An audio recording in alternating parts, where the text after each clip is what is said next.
Hello friends, welcome back to meals and makeovers. இன்னைக்கு நாம quick and ஈஸியாக செய்யக்கூடிய one pot recipe peas pulao and raita தான் பார்க்க போகிறோம். அதுக்கு வேணுங்கிற ஐட்டம்ஸ் பார்த்துடலாம் வாங்க. இங்கே ஒரு பெரிய வெங்காயம் ஸ்லைசஸாக வெட்டி வச்சிருக்கேன். ஒரு 4-5 பச்சை மிளகா ஸ்லிப் பண்ணி எடுத்திருக்கேன். 2 ஏலக்காய், 3 கிராம்பு, ஒரு சின்ன பட்டை, ஒரு பிரிஞ்சி இலை, 1 கப் பச்சை பட்டாணி, 2 கப் அரிசி கழுவி எடுத்து வச்சிருக்கேன். கொஞ்சம் ஜீரகம், 1 tablespoon ginger garlic paste, நெய், உப்பு, எண்ணெய். இப்போ இன்ஸ்டா பாட்ல சாட்டே மோட் 20 மினிட்ஸ் செட் பண்ணிக்கிறேன். சூடானதும் 1 ஸ்பூன் நெய் சேர்த்துக்கிறேன். 2 டேபிள் ஸ்பூன் எண்ணெய் சூடானதும் கொஞ்சம் ஜீரகம், அப்புறம் ஹோல் கரம் மசாலாஸ் ஆட் பண்ணிக்கிறேன். பச்சை மிளகா, வெங்காயம் சீக்கிரம் வதங்குறதுக்கு 1.5 ஸ்பூன் உப்பு ஆட் பண்ணி நல்லா மிக்ஸ் பண்ணிக்கிறேன். 1.5 spoon ginger garlic paste add பண்ணி பச்சை ஸ்மெல் போற வரைக்கும் மிக்ஸ் பண்ணிக்கலாம். இப்போ பட்டாணி சேர்த்துட்டு 2 நிமிஷம் கலக்கி விடலாம். நான் இங்க பாயில்ட் ரைஸ் தான் எடுத்திருக்கேன்.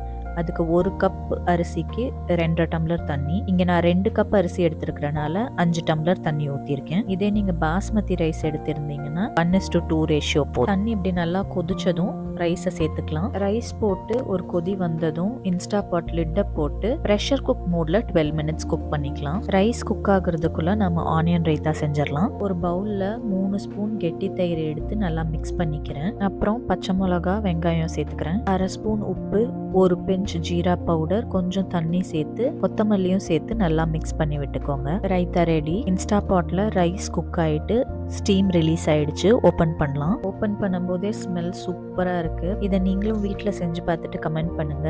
வீடியோ பிடிச்சிருந்தா லைக் அண்ட் சப்ஸ்கிரைப் பண்ணுங்க.